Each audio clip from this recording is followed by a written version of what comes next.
And we're very excited today. We have our guest speaker, Lisa Stansky, which some of you may know.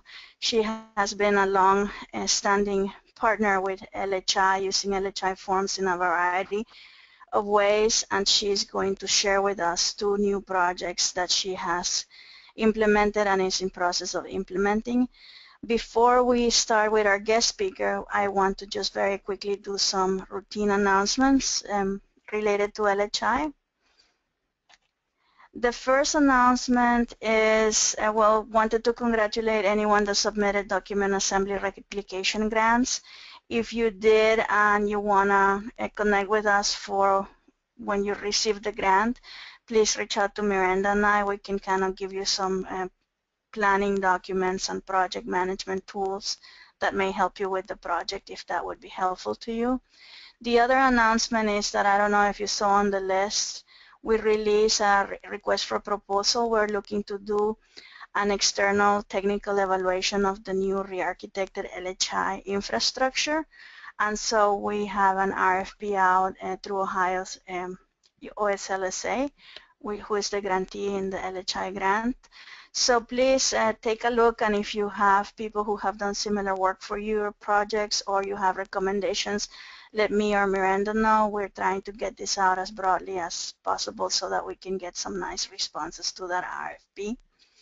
The other thing that I wanted to highlight is that Mark Lauritsen, who's on the call with us, released a new contributor guide tutorial, and that's available. That's the go-to place to learn how to upload and update content in the new LHI, but there's also other helpful information about some of the new features in LHI 2.0, so check it out.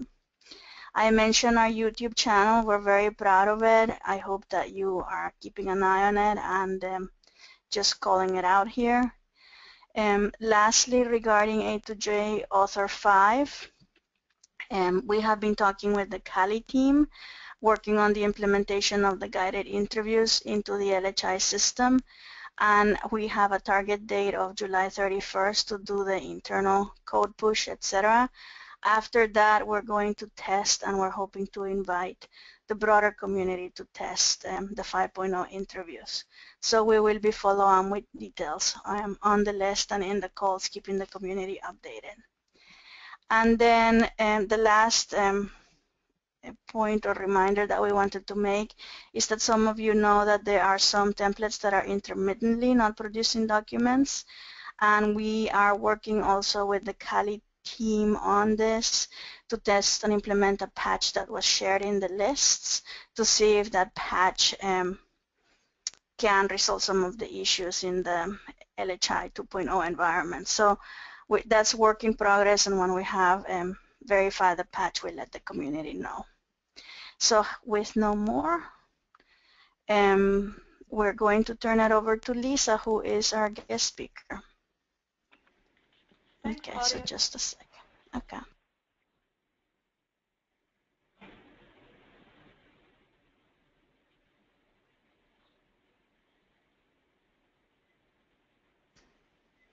Okay. And I'll start this. Can everyone see my big green screen here? Yes. That's a yes. Okay. And I'll really try to talk. I'm using my speakerphone on my phone, and sometimes it's a little faint. So here's the big green screen, and it's Document Assembly and You, A Tale of Two TIGs. I'm Lisa Stansky. I am the website coordinator with Southeast Louisiana Legal Services. Here's my contact info, which I'll repeat at the end of my presentation. Someone else is monitoring the question box, but please feel free to jump in and ask any questions you might have. Okay, here are our TIGs. They're among our TIGs, but the ones you all hopefully want to hear about today. This first one that I will talk about is Interactive Online Training Project, and that involves document assembly. And we all wish we could just, I put here, we all wish that we could just put a little USB port into everybody's brain, including mine, but till we can do, since we can't do that, we have to figure out some other way to make training fun, fast, easy, effective, all those things.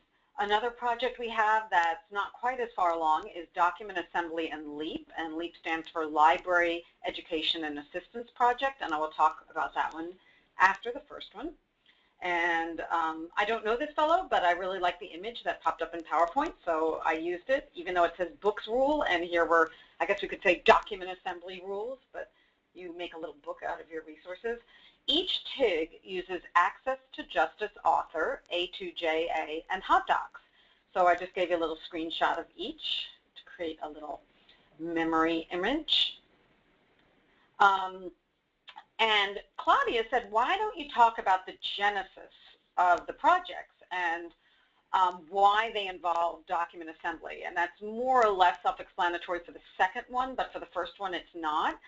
And we were looking at training, how to make training more effective, and we were thinking that, of course, online trainings allow people to learn at their own pace or his or her own pace, and we want them to remain engaged.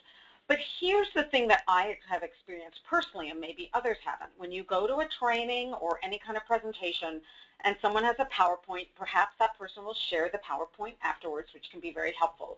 But a lot of the time, there's all kinds of helpful information that's communicated to you, and perhaps you take notes and you save them somewhere. But the thing is, the training ends, and then you go off on your merry way, and you may remember a glimmer of something that you really need to draw upon in the future, but you don't really have all the information handy. And we thought, gee, wouldn't it be great to have an interactive online training session where at the very end you generate your own reference guide? And it seemed that document assembly would be a natural fit for that. So this is a screen. I want to make sure I'm on the correct screen. Yes. This is a screenshot that I plugged into our probono.net/LA site just to kind of advertise these. And someone jump in if I'm not audible. I'll try to speak up. And this is, you know, what one of these training sessions looks like when you launch it, you know, after you agree to the terms and all of that kind of thing. And we did a few kind of fun things with this. We have embedded videos of various sorts, and I'll talk about those more in a moment. But this is basically what you see when you start one of these trainings. This is a list of all the training sessions we did. We have one for LSC staff, meaning anybody who works for an LSC program. And these were geared to Louisiana, but they're probably easily modifiable for people, or easily modified rather, for people who work with programs in other parts of the country. And of course the templates are up on the LHI site. The LSC Rules online training session was inspired by some very good work using the Articulate software done in the West. And I thought, wow, this is so great. And we just kind of chose some slightly different substance and a different format for that. CSR, you know, which a lot of attorneys kind of cringe when they hear that, those letters about the case service reporting standards is really important, but it's really technical. There are a lot of details, so it lends itself very well to this format. We have a law clerk training. We have a pro bono attorney orientation. We have a special project that involves Title IIIB, so we did a training for that. Same with child in need of care and our mortgage servicing settlement. So some of these are more unique to our situation here, excuse me, and some of them are more universal. So that's a list of trainings. So here's what the intro screen looks like when you launch one of these trainings. And this is a feature I want to highlight. We decided, too, that it would be nice to personalize these. So during the course of each interactive, the individual has to plug in the date, the actual date that that session is started or completed in order to proceed through the interview. They have to plug in the current date. And we did that in case programs want to verify compliance. You know, you get a dated document at the end. And also, it takes the person's name, so we'll see some more of this later. So it takes a bit of information, and it's tailored to that individual to an extent. The other thing we did, and I mentioned this earlier, is we embedded videos, and they're of two varieties. One sort of video, and I was able to embed an image because it's from one of our partners. This is the State Bar produced a video about access to justice issues. So I embedded an image and we linked to it there. We have linked to third-party videos that may provide useful background information, may just flesh out a point, provide inspirational stories, and just generally make the session a little bit more full-bodied. The other thing we used that was highly effective in my mind, and we hope people use the sessions thoroughly, is Jing. And I learned about Jing during one of our either training sessions or coordinators calls. It's a great free software where you can essentially make a mini movie that will interface with a free screencast.com account and generate, I believe, code or a link that you can use in a website or a document or whatnot. And you can basically capture whatever you say if you have an embedded mic or a plug-in mic, and whatever you do on screen. So you don't even have to have a webcam. It's basically like recording a go-to meeting with yourself, but it's a little bit less cumbersome. You can do it instantly, even though GoToMeeting can be a very good vehicle for that as well. Does anybody have any questions so far before I move on? You can. Okay, guess not. Oh, someone has raised their hand. Okay. Well, I threw this in here because after we launched this project, had it largely completed, the news broke that watching online cat videos elevates people's moods. So we realized, boy, if we really wanted to make our interactive online trainings effective, we should have recruited some cats as actors. So we didn't do that, but you know, for your TIG, you may want to have an animated or live cat in there somewhere, because apparently it'll boost usage and boost the endorphin level, perhaps, of those who watch your presentation. Okay. Among the tools that we used, I mentioned Jing and Screencast.com. These are probably familiar to a whole bunch of you.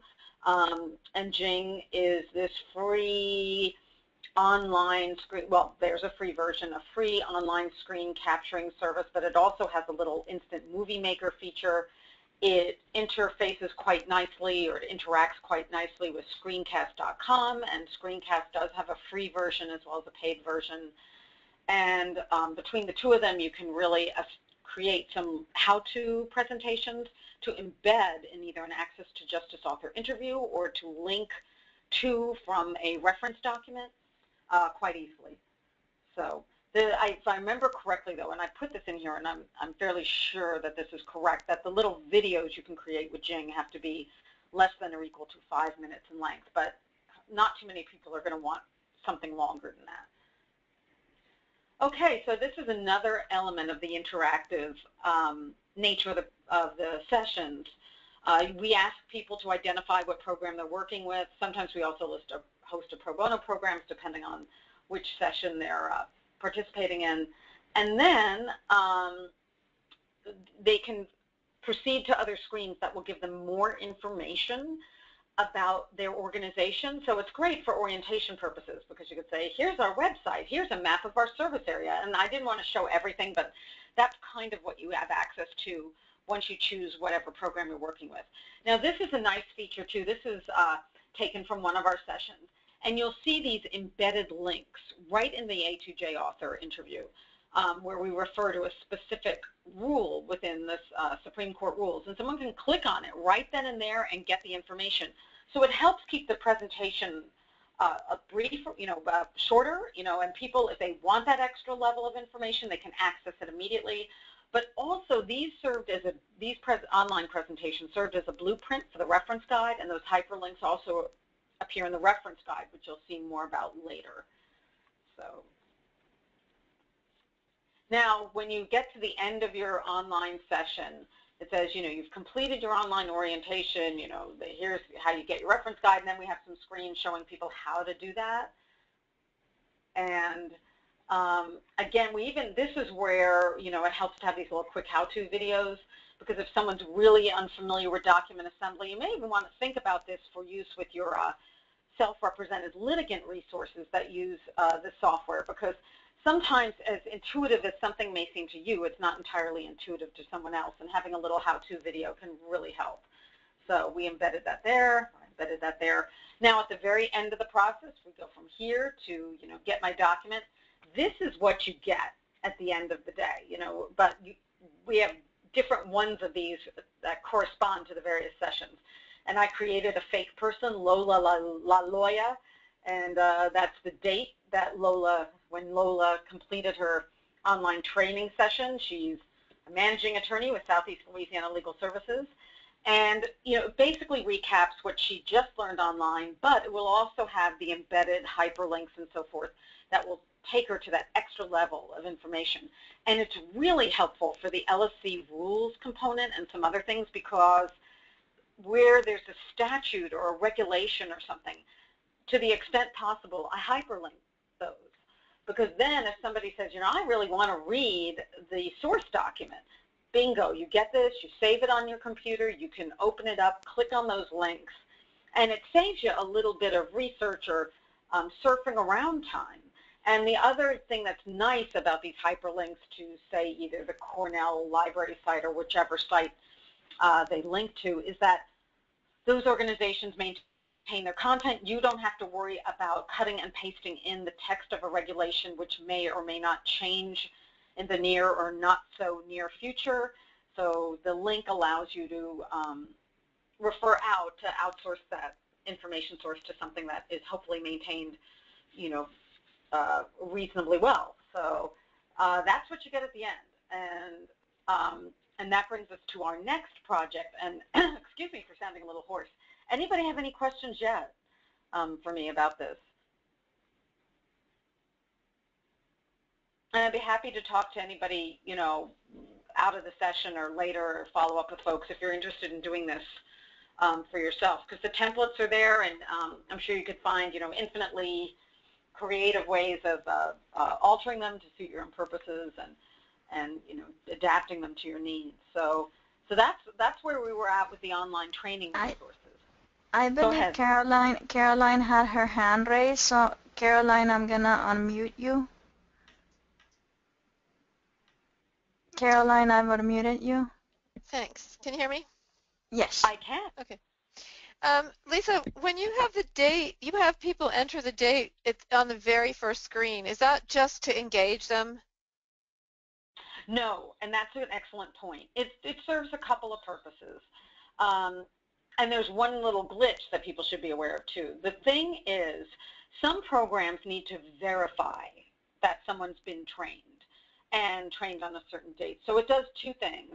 It gives them a dated document so that when they produce their document on the end of the session, they'll know when they did it, so you have an idea, like other than the save date for your document, but some people might save something in one folder and then resave it. So it's dated. So you said, oh, I got this information on thus and such a date. Also, if you update your sessions, then people will know how current their reference guides are. And the other thing, if management decides, hey, we really need to know that everybody did session X, please send me the first page of your reference guide, they'll have the person's name and the date the session was completed. Now, the only negative about this is that date, if someone saves his or her answers, that date doesn't carry forward.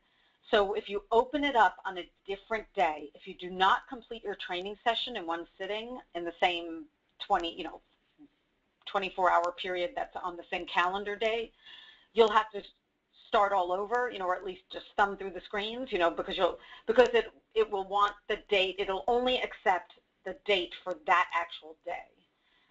It won't backdate it, even if you save your answers. So that's something to be aware of, and that's something maybe I'll want. Right. So, I guess my question is, what I'm hearing from you, I think, is how important it is to have the date that you did the training on the reference guide. But I'm just curious why you didn't just put in, A to J. You can set the default as today, so that it. No, I wanted it to also to engage people, just. Okay. Yeah. You're right. Okay. No, so I agree with what you're saying. And so it's not necessarily critical to have the date, but we were looking at some ways to engage people also, because another purpose of this is to get people familiar with using different kinds of software. Right. Yeah. So, it's especially important for advocates, I guess, if you want to warm them up, because actually in testing, that date function threw some people. Even though it says use the little arrows to pick today's date, it really threw some people because they're not used to interacting with software this way. So that was a really did you try putting the little calendar thing next to it too, and that didn't? It has that. I mean, it has that when you're, you click on it and you can click on the calendar, but that's what I'm saying. Oh, I didn't see the calendar. I just saw the drop downs. I didn't see the calendar, but maybe that's. Yeah, I was just curious because there's so many. That date thing is a little weird, Well, anyway, it just works strangely. So yeah. Oh, I know what you said about the embedded calendar. We didn't try that, but basically, we said just use the arrows to pick the month, day, and year. I mean, it sounded very self-explanatory, but this is the good learning process. People don't always read instructions, and B, some people are so literal. There were some folks who tried to type in the date using words, like June 6th. Oh, right. Yeah. So that was a really good learning experience because if your folks you're training who are more proficient, it didn't occur often, but if someone, even one person had that issue, it helps you bear in mind that when you're dealing with users across the board for your self-represented litigant resources, other people might have that issue. So that's why in instructions we specifically said use the little arrows to the right to pick the month, day, and year. But actually, I should correct myself. We didn't use the embedded calendar. We were trying to keep it uncluttered and just, make it pretty swift. And then, most people don't have trouble typing in their names and picking what program they work for. And the other thing is we gave them instructions about how to back up a screen, because sometimes people might say, hey, I want to see that again. And we'd tell them, don't use the back arrow in your browser. Now, again, these are not intuitive things for someone who's never seen this before. So on another level, this was very useful for gauging how people use and relate to this software. That's a great question. Any other questions? The other question was, I wasn't clear. As you went further, it looked like are you embedding all your videos, or are you linking to some of them? Because I found that I was very limited in terms of the size of the videos that I could upload, and that may be something different, but I didn't think our videos were that big, so I was curious if you had any problems with embedding your videos. We don't embed the video. Like, sometimes I'll embed an image to make it more visually engaging and hyperlink the image. Okay. Right. Like, that is the easiest way to do it. Right. I think, you know what, though? I'm trying to remember because I put these together a while back. There might be a couple of embedded videos where you can click to the video, but they would be those super short Jing things. Right. So most of them are just a thumbnail and then a link to the video. Yeah, and sometimes I don't have the thumbnail. It just depends on what works best for that screen. If there's a particularly engaging image, I can embed, the image and hyperlink to that, or hyperlink in text below it. And you know what? This is really interesting. We're all used to hyperlinks and hyperlink text. I'm not talking about this project specifically, but I do a lot of work, since I'm website coordinator, I am embedding links, and I'm hyperlinking all over the place, on our websites. And I was really surprised that even some pretty tech-savvy people were saying, gee, it's not really obvious to me that I need to click on this word, unless you say click. And I heard that the better practice is not to say click here, but to say go here, and obviously the here is highlighted, or the go here would be highlighted. So that was also a really good learning point, that either the contrast has to be sharp enough or the color difference has to be sharp enough. And then there are people who are colorblind, so you have to think about that too, in terms of accessibility. So that's a really good point, that something that is incredibly intuitive to us is not necessarily intuitive to our audience.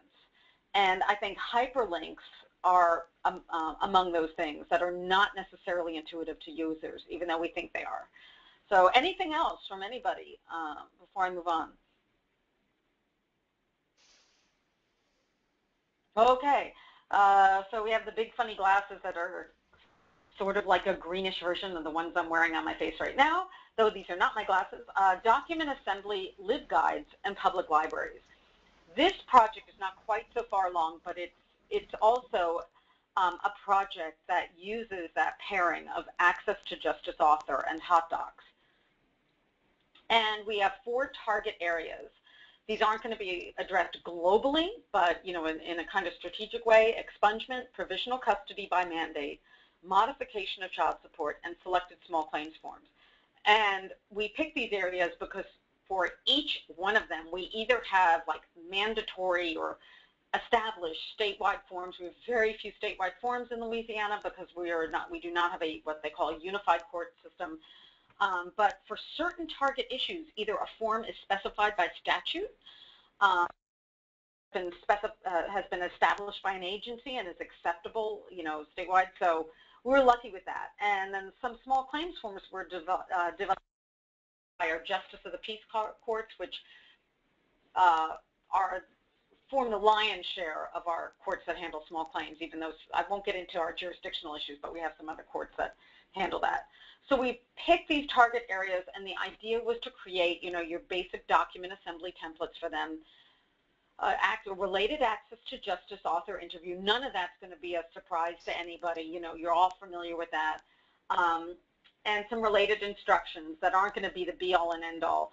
And the thing that's a little different, now this is not necessarily the site where these things will live. I just wanted to give you an example of something called a LibGuide. What our ultimate goal is for us and our partners is to integrate these document assembly forms into this vehicle that's very popular among libraries, or at least here called the LibGuide. And a LibGuide is kind of like LouisianaLawHelp.org or a LawHelp site, but LibGuides are individual kind of units of reference that have a specific format. It's actually a specific software, and it's in a presentation format that's very librarian friendly because it's something they're used to seeing.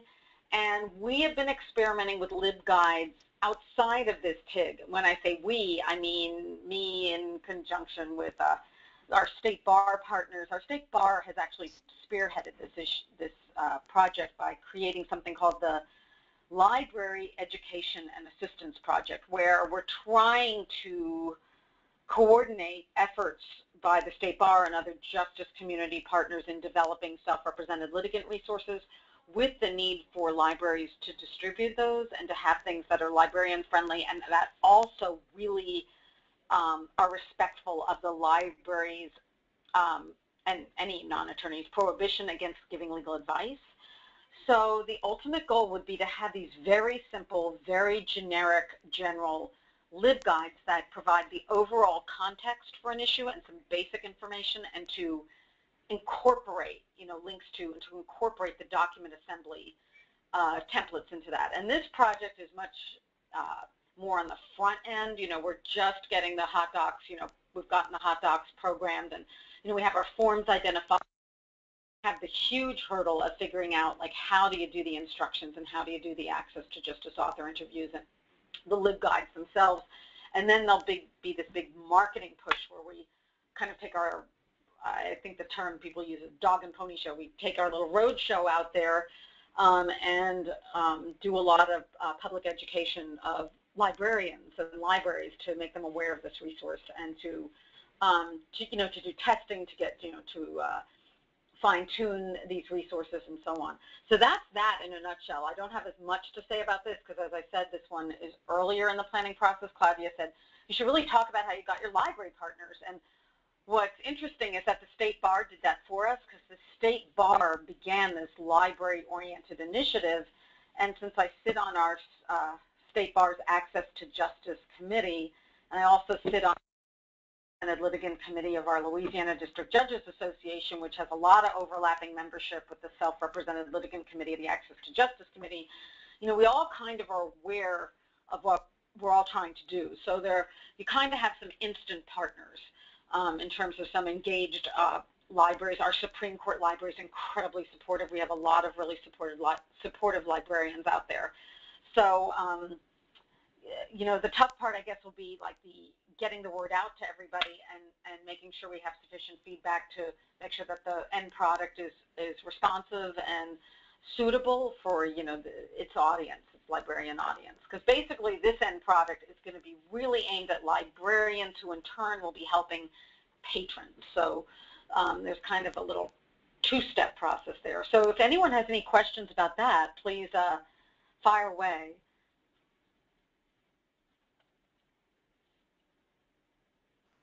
For questions, you can raise your... Oh, I'm sorry? I was just going to say, for questions, you can raise your hand, or if you don't have audio, you can just put it, you can write out the question, and we can read it out. And as I said, like, we don't know where these particular LibGuides will ultimately reside online. I mean, we know that they'll be posted, I imagine, to some of our statewide websites, but I mean, in terms of which libraries, you know, some of these details will be worked out as we go along, because the Supreme Court's hosting some of them right now, and we'll just continue to plow through on that score. See, oh, that's my little closing screen. You got a sneak preview.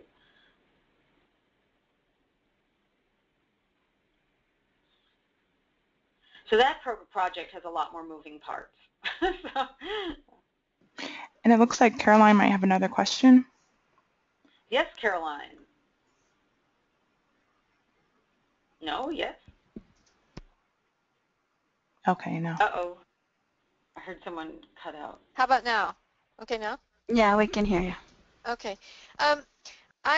Sorry, I got distracted for a second when you were talking about the library, the LibGuides. The LibGuides are for librarians, right? They're not for pro ses. Yeah, they're for librarians. Okay, that was just my quick question, right? That's what makes it a bit more challenging, because as I said, you have like a leapfrogging in content, because you have to think that your content is going to be directed first at librarians, who in turn will be directing some of this content to library patrons, because this LibGuide format is considered to be librarian friendly. So, and we have some previous projects, not us in terms of TIG project, but some of our justice community projects involve creating these LibGuides for various issues to help bring librarians into the picture, because the librarians are all very eager to have legal information, and in a format that they feel comfortable with, you know. So that's a good question. So, Lisa, this is Mark. I have a question. Yes. Do you contemplate the librarians actually acting as navigators for their patrons, or basically just giving someone a link for them to act in a pure self-help capacity? You know, that is a really good question, because I think the answer will be it depends. I think some librarians feel most comfortable directing somebody to something and say, you know, I don't feel really comfortable kind of navigating this for you or explaining it. I think other librarians really understand what the boundaries of their authority are, and they feel comfortable with that, and they might provide like maybe more enhanced level of, I don't want to use the word assistance because it sounds like they're crossing over into legal advice, but I mean maybe more enhanced navigation help or something. Yeah. So I think basically, you know, the LibGuides are going to be directed to librarians so they know what's out there, but some of the libraries may post the LibGuides, they may turn out saying, wow, let's put this on our website so the patrons have direct access to it. So I think that might take shape more clearly as we move along. It's almost like you need a LibGuide to help the librarians navigate that question about how much help they can give and different modes of helping people. Yeah, that's their big question, isn't it? That is a huge question, and actually I've been a speaker at the Louisiana Library Association's annual meeting, and you know, this group that these various kind of collectives that I've been involved with, you know, through the Louisiana District Judges Association, our Access to Justice program, we've done presentations for judges and for, you know, librarians and for, you know, just all different, you know, and just in different venues trying to address some of those issues. But I think that's why the LibGuides are popular with librarians, because they think, okay, if it's in a LibGuide, you know, and if it's got the parameters that we feel comfortable with and we know are within our safety zone, you know, we feel okay about using it, because they don't have to decide what kind of legal questions somebody has.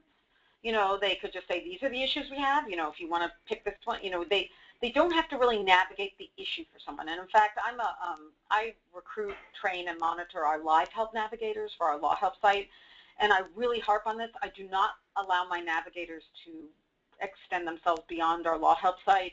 I really drill this into their head. I said you can't even tell them which state law applies because that could involve conflicts of laws. So I say, you know, you're really just there to help connect them with information that's on the site, you know, because for people who are not tech savvy.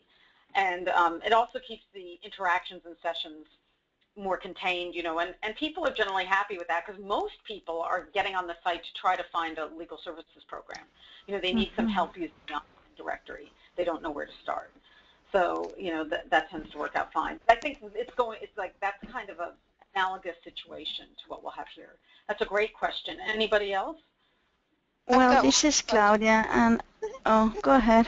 Go ahead, Claudia. Go ahead, Claudia. Oh, I just wanted, I know that we have a nice representative audience here, and I know that some of our audience members are also working with librarians and law librarians.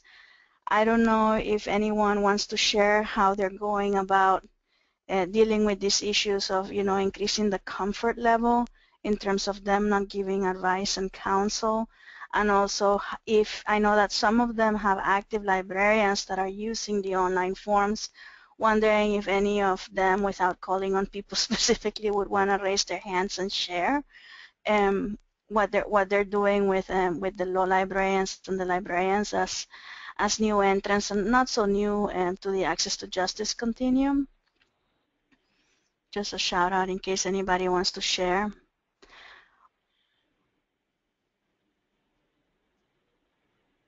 Looks like Chris has raised his hand, so I'll take him off mute. Okay. Yeah. Hi. Yeah, can you hear me? Hi. Hi, Chris. Yes. Okay, so I'm maybe not the best person to explain this, but we have been working with law librarians for quite a while to help pro se litigants fill out our forms. I think there's some training materials that we provide to them that sort of explain the difference between legal advice and legal information. Really would be a better thing for our outreach coordinator to explain. Unfortunately, we don't have one right now. But if anyone has any questions for me about that or for Illinois Legal Aid Online, you can email me. It's calfano@illinoislegalaid.org. I will try and put you in touch with. Actually, I'd like to Thank you. I'm really interested in your training materials for librarians because that's always really like a big hurdle. And we need all the info we can get as we're going forward. So. Okay, send me an email and I'll see what we have that I can and see if it's okay to share it. Okay, thank you. I just I don't remember the year. May have other people may remember. It may have been 2011. There was a pre-conference that coincided with the TIC conference, where there was funding from the Gates Foundation to train librarians on access to justice resources. And I may be able to surface that and put it in the folder where we're going to put all the materials for the call. That had a really nice segment on the, you know, what librarians can do and, you know, why some of this is not advice and counsel. So that was something that is available in the selfhelp.org websites in the Self-Represented Litigant Network. So if people are interested on those materials, you can email me or Miranda and we can surface them out for you. But I'll see if I can find them. I know that they're moving websites right now, but see if I can find them and circulate them through the list in case those are of interest to others. Anybody else with comments about either? I really gotta say that I'm impressed with the concept of letting people self-certify that they've done the training. I think that could have other applications. And if people are interested in, if your forms, Lisa, are LSC, you know, that they're federal LSC rules, if those are easily modified, just want to encourage people to look them up in the portal to see if they could take them and modify them to train their attorneys or the people that are doing CSRs, etc. A lot of what's in the portal is really great to share. And just like we did with the ID thefts, if there's interested in doing more outreach and helping people see how they could use this for their own projects in terms of managing attorneys, training volunteers, insurance, you know, anytime there's an audit, have you train your people on how to use language line, those kind of things. Maybe some of these tools could be helpful, and both for legal aid and our partners. So just putting that out there. But let us know if that is of interest. If there's a way to get other people to take what you've done for Louisiana and then maybe make it more national, you know, and have people use it. I think that would be really neat. That's what we're all about. No, I'm not a full-time developer by any means. I mean, I do different things here, as I said. So, you know, Caroline's questions were so good, and she said, well, did you use the embedded calendar? And I answered yes before I realized exactly what she was asking. So what I'm saying is that there may have been things that I did that were expedient, but not necessarily the most elegant way to address an issue. And I'm sure there are plenty of people on the call who can think of a better way to do some of what I did, you know, make it work so that way I can improve my end product, because y'all know some techniques that would work better.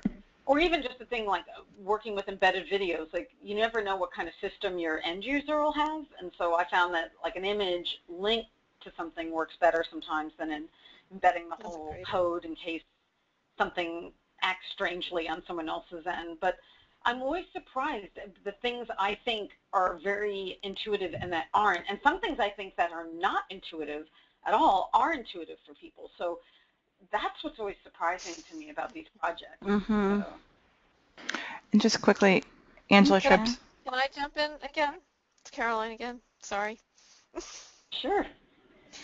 There were two things. One is I thought I understood that you said some librarians may be putting your website, your LibGuide on their library websites. Did you say that?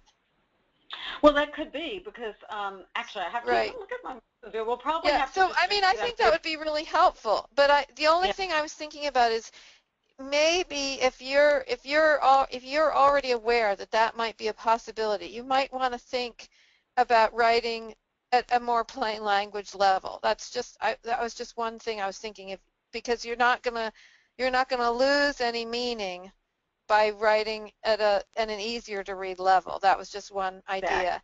And the other thing is, when it's a separate topic, but when we train librarians on this idea, their number one question, I was at that pre-TIG conference, the Gates thing, and it was really good, but you know, we spent it was only 2 days, we spent half of the first day librarians really digging into this dilemma of the distinctions between advice and information. And every librarian training I've gone to and helped put on in Massachusetts and New Hampshire, that has been the issue. And one of the tools that I found most helpful was we handed out cards with scenarios on them and had people decide whether this was advice or this was information, and then talk about it. Can you share those?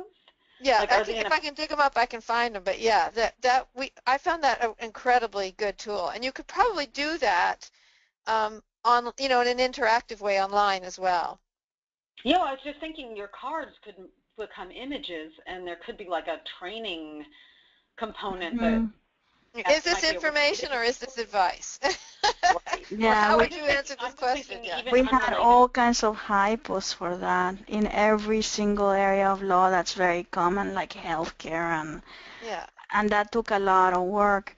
I'm going to unmute Angela. Angela Tripp is in Michigan, and she runs a very successful LHI initiative. Angela is offering to share her materials on librarians. Angela, I don't know if you want to say anything else about your program with the librarians in your state, which I know has had great adoption of the online forms through the libraries. I don't think I have a microphone. We hear you. Okay, we heard you. Oh, okay, so I do. I don't even know. We heard you. Great. We have basically a 2-hour-long training that we do for our self-help center navigators, about half of whom are librarians, and it has a large component that's just training on the difference between legal information and legal advice. And we do have, it's not on cards, but we have like a bunch of the training is scenarios where we describe a situation, and then if we have time, we discuss it, but often we don't have time, and so the slides also have the answers. You know, can you help this person who came in? Why can you or why can't you? So we give them sort of test scenarios to simulate conversation and thought, and then give them the answers and discuss them with them. So I'm happy to share that. It's always a work in progress, but we use it all the time. Yeah. All this would be so helpful. I mean, it's helpful to me because it helps me think about how to frame whatever language we use, you know, in these guides too, because we want to be really careful.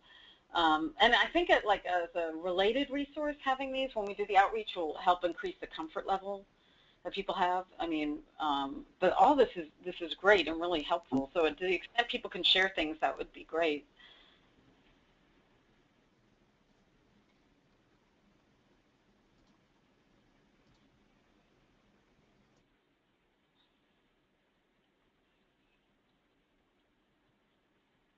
Oh, did I lose somebody? Hello?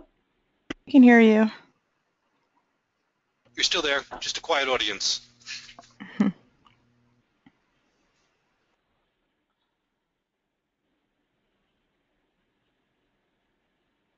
Okay, I see I'm no longer the presenter, so I'll go back to Claudia. Sorry, I'm transitioning.